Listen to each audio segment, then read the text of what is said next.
भगवान शंकर को वंदन किया, लेकिन दर्शन करिए तीसरे श्लोक में विश्वास रूप में वंदन नहीं किया। वंदे बोधमयम नित्यम गुरुम शंकर रूपिणम्। भगवान शंकर को गुरु स्वरूप में वंदन किया। भगवान शंकर तीनों लोक के गुरु हैं। पार्वती जी कहती हैं तुम त्रिभुवन गुरु वेद बखाना। गुरु कौन जानते हैं? जो हमको दिशा देकर हमारी दशा पलट दे। और एक बात आपसे कहूं, कई लोग मिलते हैं, महाराज हम बहुत पहले दीक्षा लिए थे तो गुरु जी अब नहीं रहे, तो सोच रहे आपको गुरु बना ले। अरे गुरु जी नहीं है, लेकिन गुरु जी का मंत्र तो है ना। गुरु जी कपड़ा थोड़ी है कि हर साले बदलेंगे। हमारे कलकत्ता में एक वक्ता है, भागवत जी के बड़े अच्छे वक्ता है, राष्ट्रीय वक्ता है, पूज्य श्री श्रीकांत शर्मा जी, बाल व्यास कहते हैं उनको, पूज्य श्रीकांत शर्मा जी बड़े श्रेष्ठ वक्ता हैं। तो एक दिन मिले, कहे बाबू, वो हमसे प्राय एयरपोर्ट में मिलते हैं, न जाने क्यों। 4-5 बार उनसे लगभग भेंट भई, सब कलकत्ता एयरपोर्ट पे। तो एक बार बोले बाबू क्या बताऊं, मैं पंजाब गया था, एक 70 साल की माई आई, बोली महाराज हमको दीक्षा दे दो। तो माई से पूछे माई दीक्षा नहीं भाई, बोली 4 बार हुआ है। बोली 4 बार क्यों ले ली? तो बोली महाराज छोटी थी ना तभी एक बार दीक्षा हुई थी। तो क्या हुआ? गुरु जी चले गए। फिर दूसरी बार कब लिया? विवाह के पहले बड़ी हुई, एक जगह कथा सुनने गई, वहां गुरु जी से ले ली। तो तीसरी बार क्यों लिया? दूसरी बार वाले भी गुरु जी चले गए। तीसरी बार कब लिया? विवाह के बाद पति के साथ ली थी महाराज। फिर क्या हुआ? वो भी गुरु जी चले गए। फिर उसके 10 साल बाद फिर एक बार ली। भैया पूछे यहां क्यों आ गई? बोले वो भी गुरु जी चले गए। अब मैं चाहती हूं महाराज आप दे दो। भैया बोले माई हमको रहने दो, हमको रहने दो माई। देखिए गुरु कोई व्यक्तित्व नहीं होता है, गुरु कोई व्यक्ति नहीं होता है। गुरु के चरणों में हमारा जो विश्वास है वही सद्गुरु का स्वरूप है। गुरु जी से कल्याण नहीं होगा, गुरु जी ने जो मंत्र दिया है उस मंत्र से कल्याण होगा। इसलिए गुरु को कपड़े की तरह न बदला जाए। गुरुदेव ने जो मंत्र दिया है, आपको बताऊं, एक चरवाहा था, चरवाहा, ये सत्य घटना सुना रहा हूं आपको। चरवाहा था मंत्र जी, नदी के किनारे अपने भैंस को लेके चराने जाता था। भैंस, गाय नहीं भैंस थे उसके पास। किनारे नदी के एक महात्मा जी की कुटिया थी, रोज जाता था वहां पर, महात्मा जी को देखता था। संत दरस जिमि पातक टरई, संत के दर्शन करते करते उसके पुराकृत कर्म जो प्रबल थे वो भस्म हुए और प्रीति जागृत हुई। एक दिन संत से कहा कि हम चाहते हैं कि आप जो ये माला लेके करते हैं ना, हम भी करें। आप क्या करते हैं? तो संत बोले हम अपने भगवान का नाम जपते हैं। बोले हमको भी एक माला दे दीजिए, हम भी भगवान का नाम जपेंगे। संत बोले ठीक है, कल सवेरे नहा के आना। अगले दिन नहा के पहुंचा। संत ने पूछा ये बताओ कौन से भगवान तुमको बहुत अच्छे लगते हैं?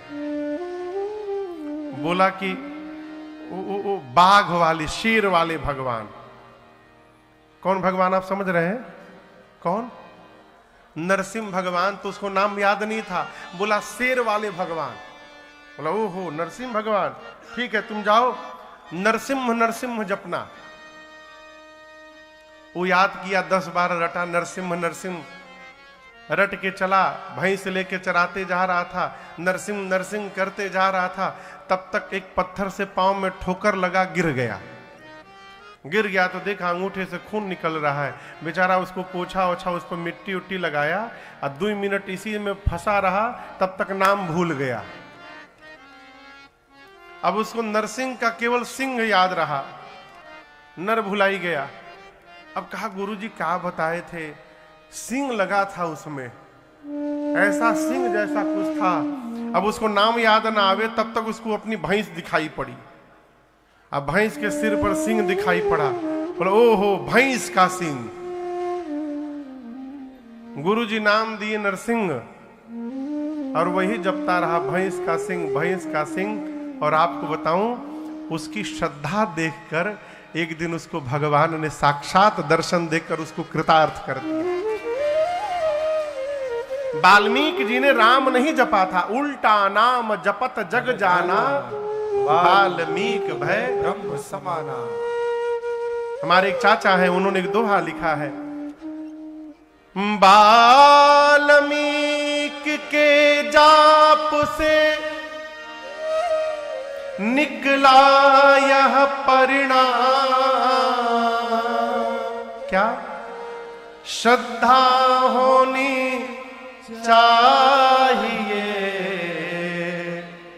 तुम मरा कहो या राम। आप क्या जप रहे हैं ये महत्वपूर्ण नहीं है, आप कैसे जप रहे हैं ये महत्वपूर्ण विषय है। भगवान शंकर के गुरु स्वरूप को वंदन किया। यमाश्रितो हि वक्रोपि चंद्रः सर्वत्र वंदते। अच्छा आप महंत जी आप बताइए, टेढ़ा आदमी कैसा होता है? लोग कहते बहुत टेढ़ा आदमी है, बच के रहियो, कहते हैं ना। अच्छा आप बताइए, जो आदमी रोज अपन चेहरा बदल ले वो कैसा होगा? कहिए। पूछ रहा हूं, कोई आपके सामने नित्य आवे, चेहरा बदल के आवे, आप उसके बारे में क्या सोचेंगे? भगवान सिर के ऊपर जो बैठे हैं, भगवान शंकर के सिर पर चंद्रमा रोज चेहरा बदल लेते हैं। शंकर जी के सिर पर पूर्णिमा के चंद्रमा नहीं बैठे हैं, दूज के टेढ़े चंद्रमा बैठे हैं। गोस्वामी जी कहते हैं भगवान शंकर वो सद्गुरु हैं जिनके शरण में टेढ़ा चंद्रमा भी जाकर जगत में वंदनीय बन गया। ये भगवान शंकर की महिमा है, ये गुरु की महिमा है। भगवान शिव के गुरु स्वरूप को वंदन किया। चौथे श्लोक में आदि कवि बाबा वाल्मीकि एवं श्री हनुमान जी महाराज को वंदन किया है। पांचवें श्लोक में जगत जननी मेरी मां श्री जानकी जी को वंदन किया। छठवें में श्री राघवेंद्र सरकार को वंदन किया। और सातवें श्लोक में गोस्वामी जी कहते हैं नाना पुराण निगमागम सम्मतम यद रामायणे निगतितम क्वचिदन्यतोपि स्वान्तः सुखाय तुलसी रघुनाथ गाथा भाषा निबंध मति मंजुल मातनोति। आप में से कोई डॉक्टरेट किया है यहां पर? अच्छा कोई नहीं, ठीक, कोई बात नहीं, हमहू नहीं किए हैं। जो डॉक्टरेट करते हैं, पीएचडी, वो एक थीसिस लिखते हैं, अपना जो रिसर्च होता है उसको लिखते हैं। तो जो थीसिस लिखते हैं उसके प्रारंभ में अथवा अंत में एक अनुक्रमणिका बनाते हैं कि मैंने इस रिसर्च को लिखने में किस किस ग्रंथ का आश्रय लिया है, उसकी पूरी सूची बनाते हैं। इस ग्रंथ से लिया, इस पुस्तक से लिया, इस पुस्तक से लिया, उसकी पूरी सूची रहती है, ये अनिवार्य है। गोस्वामी तुलसीदास जी ने भी इस श्री रामचरितमानस के अनुक्रमणिका को लिखा है कि मैंने कहां कहां से लेकर के इनको लिखा है। नाना पुराण निगमागम सम्मतम यद रामायणे निगदितम क्वचिदन्यतोपि। 18 पुराण, 4 वेद, 6 शास्त्र, जितने प्राप्त उपनिषद हैं, और अर्थात सबके सारांश को निचोड़कर गोस्वामी तुलसीदास जी श्री रामचरितमानस की रचना करते हैं। कहने का अर्थ है यदि हम और आप केवल मानस जी को पढ़ने का स्वभाव बना लें तो सभी ग्रंथों के पढ़ने का फल स्वतः हमको प्राप्त हो जाएगा, इसमें तनिक भी संदेह नहीं है। 7 श्लोक लिखने के बाद बाबा पंचदेव उपासना में 5 सोरठे लिखे हैं और उसके बाद वंदना क्रम प्रारंभ किए। गुरु जी की वंदना किए, गुरु चरण रज की वंदना किए, संत समाज की वंदना किए, दुष्टों की वंदना किए गोस्वामी जी।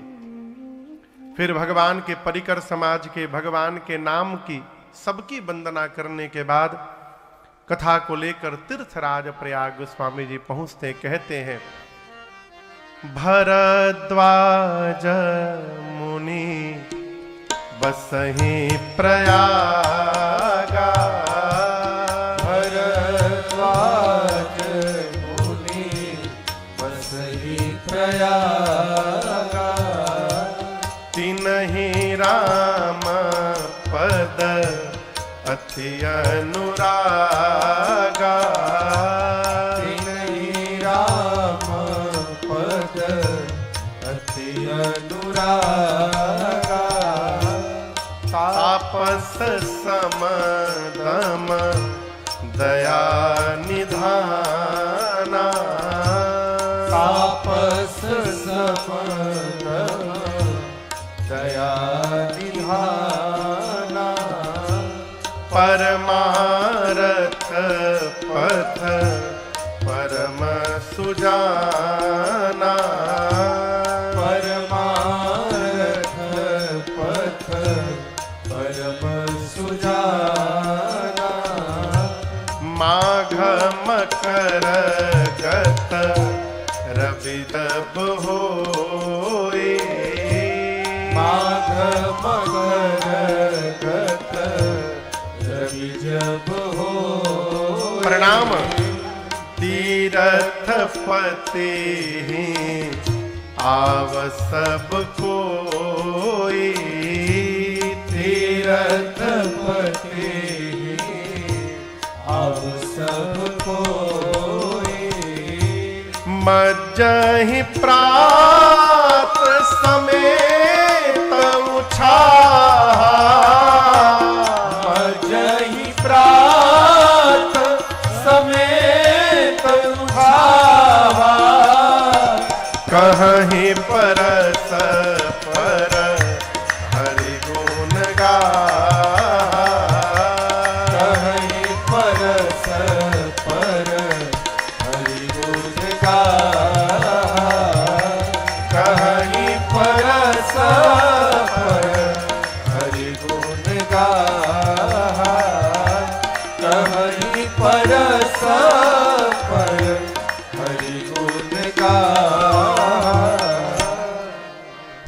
गोस्वामी जी कहते हैं तीर्थराज प्रयाग में एक मुनि है जिनका नाम है भरद्वाज। क्या नाम है? परिचय देखिए, भरद्वाज मुनि कहाँ रहते हैं? बसहि प्रयागा। परिचय क्या है? तिन्हि राम पद अति अनुरागा। ये किसी भी मनुष्य के लिए सबसे श्रेष्ठतम परिचय है। आप समझ रहे मेरी बात को? यदि आप कहीं जाएं और कोई कहे कि ये बहुत बड़े आदमी हैं, इतनी संपत्ति है, इतनी बड़ी फैक्ट्री है, इतना मकान है, प्रसन्न न होइएगा, क्योंकि जितने बताए जा रहे हैं ना, सब यहीं छूट जाएगा। हाँ, यदि आप कहीं गए और कोई आपको देखकर कह दे कि ये भगवान के बहुत अच्छे भगत जी हैं, ये प्रसन्न होने का विषय है। हम भगत की कोटि में आते हैं। गोस्वामी जी कहे तिन्हि राम पद अति अनुरागा, और अति अनुराग का परिणाम दर्शन करिए। तापस समदम दया निधाना। सामान्य रूप से जो बहुत तपस्या करता है उसका स्वभाव सहज क्रोधी हो जाता है। एक हमारे गांव में एक बाबा रहते थे, अब तो नहीं है वो बहुत साधना करते थे, लेकिन उतने क्रोधी, जिस पर गुस्सा जाए कहे जल लेकर फूंक कर फेंक दूंगा, भस्म हो जाओगे, इतना क्रोध। लेकिन यहां दर्शन करिए, तापस तपस्वी है, सम दम, सम यानी मन बस में है, दम यानी इंद्रियां उनके बस में है, तपस्वी होने के बाद भी दया निधान, दया के भंडार है। ये दया के भंडार कैसे हो गए?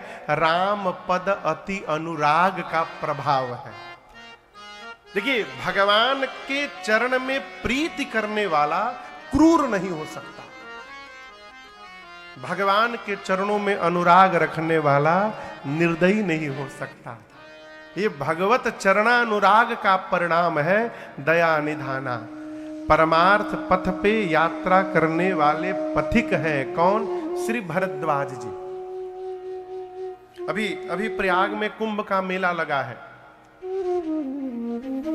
कल आपसे निवेदन किया, ये मेला प्रत्येक वर्ष लगता है, माघ का मेला कहते हैं। ऋषि मुनि जाते हैं वहां, 1 महीना कल्पवास करते हैं, स्नान करते हैं मज्जही त्रिवेणी जी में जाकर, और उसके बाद परस्पर कहीं परस्पर हरि गुण गाहा। कभी कोई वक्ता बन के बैठता है, कभी कोई वक्ता बन के बैठता है, परस्पर सब एक दूसरे को भगवत कथा सुनाते हैं, श्रवण करते हैं। 1 माह बाद वहां वास करने के बाद जब मुनि लोग वापस जाने लगे, तो उन मुनियों में एक मुनि है जिनका नाम है श्री याज्ञवल्क्य जी। भरद्वाज जी ने सभी मुनियों को तो विदा किया, परंतु याज्ञवल्क्य ऋषि, याज्ञवल्क्य मुनि जी के पांव को पकड़कर कहा, प्रभु आप न जाइए। श्रेष्ठ आसन पर ले जाकर बिठाया, पूजन किया। अच्छा आप बताओ, आपको यदि कोई जाने से रोक दे अचानक, तो आप बैठकर कहेंगे ना कि भाई आपने मुझे रोका क्यों, क्या काम है? याज्ञवल्क्य ऋषि ने पूछा, आपने मुझे क्यों रोका? भरद्वाज जी ने हाथ जोड़कर कहा, नाथ एक संशय बड़ मोरे, अकरगत वेद तत्व सब तोरे। हे नाथ, मेरे मन में एक संशय है, छोटा संशय होता तो न रोकता, बड़ा संशय है। याज्ञवल्क्य जी बोले, मुझे ही क्यों रोक दिए? भरद्वाज जी बोले, आपके हाथ में चारों वेद के सार तत्व हैं, अर्थात आप सब जानते हैं। वेद करगत वेद तत्व सब तोरे, चारों वेद तत्व के सार क्या है मालूम है आप लोग को? रामनिवास भी आपको पता है चारों वेद के सार क्या है? नामकरण संस्कार हुआ जब राम लक्ष्मण भरत शत्रुघ्न जी का, तो गुरुदेव भगवान वशिष्ठ जी दशरथ जी से कहते हैं, महाराज वेद तत्व नृप तव सुत चारि, आपके चारों पुत्र चारों वेद के तत्व हैं। यहां भरद्वाज जी कहते हैं, आप वेद के तत्व को ठीक से जानते हैं, अर्थात आप राम लक्ष्मण भरत शत्रुघ्न जी के बारे में ठीक से जानते हैं, इसलिए मैंने आपको रोका है। याज्ञवल्क्य जी ने कहा, ठीक है, कहिए क्या संशय है? बोले, प्रभु कहने में तो भय और लज्जा आ रही है, लेकिन हम एक बात जानते हैं। संत कहीं असनीति प्रभु, श्रुति पुराण मुनि गा। ये बात जितने भी युवान हैं वो ध्यान से सुने। संत ऐसी नीति बताते हैं, श्रुति पुराण और मुनि ऐसा कहते हैं, क्या होई न बिमल विवेक उर गुरसन किए दुरा। जीवन में श्रेष्ठ से छिपाव करने पर किसी भी विषय में हमारे हृदय में मन में विमल विवेक जागृत होने वाला नहीं है। एक बात समझिएगा, बहुत छिपाव रखने वाले के सर में हमेशा दर्द बना रहता है, उसी टेंशन में रहता है कहीं खुल ही न जाए। याज्ञवल्क जी कहते हैं, भरद्वाज जी कहते हैं, मैं कहने में लज्जा तो आ रही है लेकिन आपसे छिपा भी नहीं सकता। मेरा प्रश्न है, राम कवन प्रभु पूछाऊं तो हे, राम कवन प्रभु पूछाऊं तो हे, कहिया बुझाई कृपा निधि मोहि, कहिया बुझाई कृपा निधि मोहि, एक राम अवधेश कुमारा, एक राम अवधेश कुमारा, दिनकर चरित विदित संसारा, कर चरित विदित संसारा, नारी विरह दुख लहे अपारा, नारी विरह दुख लहे अपारा, भयउरो शरण रावण मारा, भयउरो शरण रावण मारा, भयउरो शरण रावण मारा, भयउरो शरण रावण मारा। श्री भरद्वाज जी ने प्रश्न किया, क्या प्रश्न किया? राम कवन प्रभु पूछऊं तो। ये प्रश्न किया, ये कोई विशेष बात नहीं है, आगे वाली अर्धाली बड़ी अद्भुत है। प्रश्न करिए कि राम जी कौन है, आगे कहते हैं, कहिया बुझाई कृपा निधि मोहि। भरद्वाज जी कहते हैं राम जी कौन है, और इस प्रश्न का उत्तर आप कैसे दीजिएगा? कहिया बुझाई। बुझाई मतलब, बुझाई मने अवधि शब्द है। हाँ, समझा करके आप कैसे कहिएगा कि हमको समझने में कोई कठिनाई ना हो। कहिए बुझाई कृपा निधि मोहि। यहां दर्शन करिए, बड़ा सूक्ष्म विषय है ये। क्या भरद्वाज जी गंवार हैं? वेद पुराण नहीं पढ़े हैं, संस्कृत उनको नहीं मालूम, लेकिन यहां दैन्य भाव का दर्शन करिए। भरद्वाज जी कहना चाहते हैं, याज्ञवल्क्य ऋषि आप तो परम ज्ञानी हैं, आप गागर में भी सागर को भरने की शक्ति रखते हैं। हो सकता है आप मेरे प्रश्न के उत्तर को एक शब्द में कह जाएं, लेकिन आप जितने ज्ञानी हैं उतना ज्ञानी मैं नहीं हूं, मेरी वैसी बुद्धि नहीं है। तो आपसे मेरी प्रार्थना है कि आप इस भाषा में समझाइएगा, इस तरीके से समझाइएगा कि हमको समझने में कोई कठिनाई ना हो। ये मेरी प्रार्थना है। ये क्यों कहे मालूम है? अभी कल आपसे मैं कह रहा था, ये नल है, नल जिससे पानी गिरता है, और ये बाल्टी, ठीक? यदि नल के ऊपर बाल्टी रख दिया जाए तो बाल्टी भरेगा क्या? कहिए, नल के बराबर में रख दिया जाए तो भरेगा? कब भरेगा? जब नल के नीचे आएगा। इसी प्रकार जीवन में यदि भरना चाहते हैं तो अपने को नीचे लाने का स्वभाव बनाइए। जब तक नीचे नहीं आएंगे भरने वाले नहीं है। अपने से श्रेष्ठ के सामने मूर्ख बनकर बैठिए। अपने से विद्वान के आगे विद्वान नहीं बनना चाहिए। है? कहते हैं कि एक राम जी को मैं भी जानता हूं।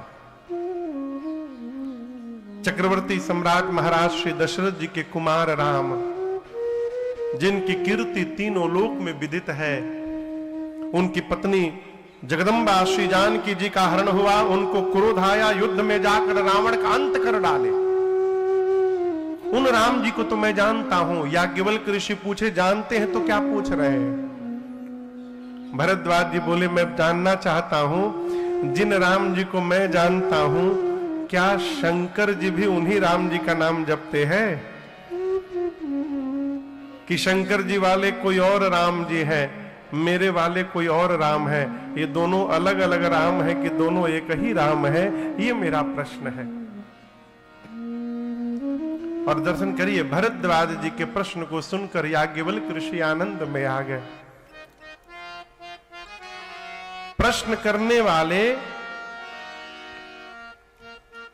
श्रोता के प्रश्न के पूछने के भाव से पता चल जाता है वक्ता को कि ये किस मनोदशा से प्रश्न किया जा रहा है। मैं आपको बताऊं, मैं जब कथा प्रारंभ किया ना, और जब अपने उत्तर प्रदेश उधर पूर्वांचल में मैं कथा गाता था, तो मैं इतना परेशान था 2-3 साल। हर कथा में 4-5 प्रश्न करने वाले आ जाए। अब प्रश्न क्या करें?